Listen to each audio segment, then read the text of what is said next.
بسم اللہ الرحمن الرحیم، السلام علیکم، میں ہوں ڈاکٹر عرفان خان۔ آج ہم بات کریں گے مائیگرین ہیڈ ایک، جسے عرف عام میں درد شقیقہ یا آدھے سر کا درد کہتے ہیں۔ اگر اس کی ریشو کی بات کی جائے تو جو مائیگرین ہے، درد شقیقہ یا آدھے سر کا درد، یہ عورتوں میں بہت زیادہ ہوتا ہے اور مردوں میں بھی یہ ہوتا ہے۔ اس کی ریشو ہے 7% ہے اور عورتوں میں تقریباً 24 سے 25% ہے، لیکن عورتوں میں یہ زیادہ ہوتا ہے۔ اور یہ اس کی موسٹ آف دا ٹائم یہ ینگ ایج میں ہوتا ہے، مطلب جو ٹین ایج ہے، ینگ ایج ہے،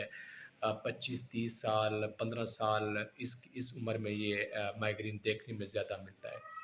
اور اگر عورتیں ہیں تو عورتوں میں جب ماہواری آتی ہے تو ہارمونل امبیلنس ہوتا ہے، اس میں پھر یہ اگر عورتیں آلریڈی پہلے مائیگرین کے مریض ہیں تو وہ کیا ہوگا، پھر یہ مائیگرین ان میں ورس ہو جاتا ہے، ٹھیک ہے، ہارمونل امبیلنس کی وجہ سے۔ اچھا، اس کے علاوہ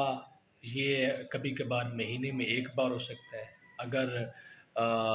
بعض اوقات یہ ہفتے میں ایک بار ہو سکتا ہے، یا بعض اوقات 2 ہفتوں کے بعد ایک بار ہو سکتا ہے، یا بعض اوقات ایسے بھی پیشنٹ ہوتا ہے جن میں 2 مہینوں میں ایک بار ہوتا ہے۔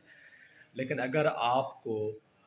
مہینے میں یہ 3 سے 4 بار ہو رہا ہے اور آپ کی ڈیلی لائف کی جو روٹین ہے، جو کام ہے، وہ ڈسٹرب ہو رہا ہے مائیگرین سے، تو پھر آپ کو کسی اچھے سے اسپیشلسٹ جو نیورو فزیشین ہے اس کو ضرور دکھانا چاہیے۔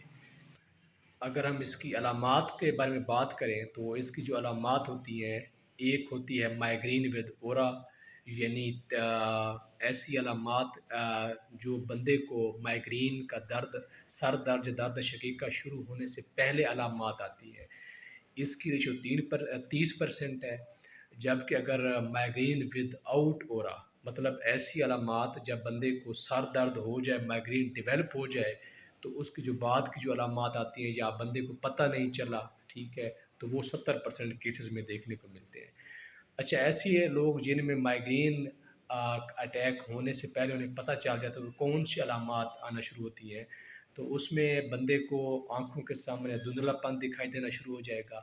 یا آنکھوں کے سامنے اس کے کیا ہوگا، بلیک ڈاٹس ہلکے اس کے آنکھوں کے سامنے دکھائی دینا شروع ہو جائیں گے، کانوں سے جو کیا ہوگی آوازیں آنا شروع ہو جائیں گی، سائیں سائیں ٹک ٹک کی آوازیں آنا شروع ہو جائیں گی۔ اس کے علاوہ مختلف مریضوں میں بعض اوقات نازیہ جسے کہتے ہیں متلی آنا، دل کا متلی آنا وہ ہو سکتا ہے، یا کے آنا، الٹی آنا وہ ہو سکتی ہے، ٹھیک ہے۔ اس کے بعد پھر سر میں درد ڈیولپ ہوگا۔ یہ علامات ہیں جو بعض اوقات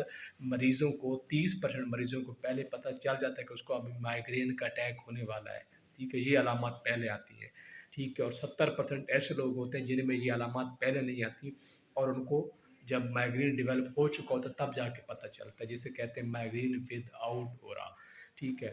اور یہ جو مائیگرین ہے یہ 4 گھنٹے یا 6 گھنٹے سے لے کے 72 گھنٹے تک اس کا ڈیوریشن ہوتا ہے، مطلب گھنٹوں سے لے کے دنوں تک، گھنٹوں سے لے کے 3 دن تک اس کا درد یا مائیگرین کا اٹیک جا سکتا ہے۔ تو اس سے جب یہ ہوتا ہے تو بندے کی ڈیلی لائف سے ظاہر ڈسٹرب ہو جاتی ہے، اس کو کوئی چیز اچھی نہیں لگتی۔ اور اس کے جو فیکٹر کون سے ہو سکتے ہیں جس سے مائیگرین جو کیا ہوتا ہے ورس ہوتا ہے، جب مائیگرین یا درد شقیقہ بہت زیادہ تیز ہوتا ہے تو اس میں کچھ لوگوں میں ہر بندے کے اپنے مختلف قسم کے فیکٹر ہوتے ہیں، ہر مریض میں یہ مختلف ہوتے ہیں۔ کچھ لوگ ہوتے ہیں جن کو لائٹ سے چبھن ہو جاتی ہے تو اس سے بھی یہ پریسپیٹیٹ ہوتا ہے، کچھ لوگ ہوتے ہیں جن کو شور سے بہت زیادہ چڑ ہو جاتی ہے تو اس سے بھی ہو سکتا ہے۔ بعض اوقات کچھ غذائیں ایسی ہیں جیسے کیفین والی غذائیں، جیسے کوکا کولا ہوتی ہے اس کے اندر بعض اوقات کیفین ہوتی ہے، یا ایسی غذائیں جس کے اندر کیفین ہو، کافی ہو گئی، کوکا کولا ہو گئی، چاکلیٹ ہو گئی، اس کے علاوہ چیز جیسے پیزا وغیرہ ہو گیا، بعض اوقات کچھ لوگوں کو آملیٹ ایگ سے بھی ہو جاتا ہے۔ تو یہ مختلف لوگ ہیں جن میں اس طرح کے یہ پریسپیٹیٹنگ فیکٹر ہیں جس کی وجہ سے مائیگرین بہت زیادہ ورس ہو جاتا ہے۔ تو جب بھی اگر آپ کو مائیگرین درد شقیقہ کے ساتھ اگر آپ کے جسم سنونا محسوس ہو رہا ہے، یا مائیگرین کے ساتھ آپ کو بخار ہو رہا ہے، تو یہ آپ نے اس کو مائیگرین نہیں لینا، اس کے لیے اس کی کوئی اور وجہ ہو سکتی ہے، اس کے لیے آپ نے نیورو فزیشین سے یا کسی بھی اچھے فزیشین سے آپ نے ضرور کنسلٹ کرنا ہے۔ اچھا، اب اس کا علاج جو ہے، علاج ظاہر ہے وہ تو آپ ایک پراپر اسپیشلسٹ کے پاس بھی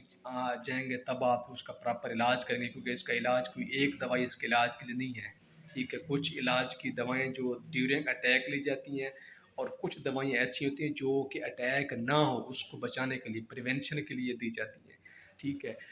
آپ ایسی کون سی اپنی ڈیلی لائف میں روٹین سیٹ کر سکتے ہیں جس سے آپ کا مائگرین کا اٹیک جو ہو وہ کم ہو جائے؟ مائگرین کی جو فریکوینسی اگر آپ کو زیادہ شقیقہ ہوتا ہے تو وہ کم سے کم اس کی فریکوینسی ہو، تو اس میں آپ ایک تو اپنی ڈیلی لائف کو سیٹ کریں، پراپر اپنی نیند پوری کریں، ٹائم سے سوئیں، اور پراپر نیند کا آپ کا اسکیجول ہونا چاہیے، نیند پوری ہونی چاہیے۔ دوسرا آپ کی ڈائٹ جو غذا ہے وہ کھانا جو وہ آپ ٹائم پر کھائیں، ٹھیک ہے؟ اس میں ایسی چیزیں نہ کھائیں جن کے اندر ایسی چیزیں ہوں جس سے مائگرین آپ کا ورس درد شقیقہ آپ کا زیادہ ہو، یا درد شقیقہ ہونے کے چانسز ہوں۔ ایک دفعہ کسی مریض کو اگر یہ مسئلہ ہو جاتا ہے تو اسے پتہ چلنا شروع ہو جاتا ہے کہ میں یہ چیز کھاؤں تو مجھے اس سے مسئلہ ہوتا ہے، ٹھیک ہے؟ اگر میں چاکلیٹ کھاؤں تو اس سے میرا درد بڑھ جاتا ہے، میں کوکا کولا پیوں تو اس سے درد بڑھ جاتا ہے، میں پیزا کھاؤں تو اس سے بڑھ جاتا ہے، مختلف چیزیں، ٹھیک ہے؟ اور اس کے علاوہ اپنی ایکسرسائز پہ توجہ دیں، کم از کم دن میں 15 سے 20 منٹ آپ اپنی ایکسرسائز کے لیے نکالیں، تو یہ ایسی چیزیں ہیں جن سے آپ اپنے مائگرین کی فریکوینسی کو کم کر سکتے ہیں، ٹھیک ہے؟ مزید فردر گائیڈ لائن اور رہنمائی اور علاج کے لیے آپ کسی اچھے فزیشین یا نیورو فزیشین سے ضرور کنسلٹ کریں تاکہ آپ کا علاج ہو اور آپ اپنی ڈیلی روٹین کی لائف جو ہے وہ آپ جاری رکھ سکیں۔ پاکستان زندہ باد، اللہ نگہبان۔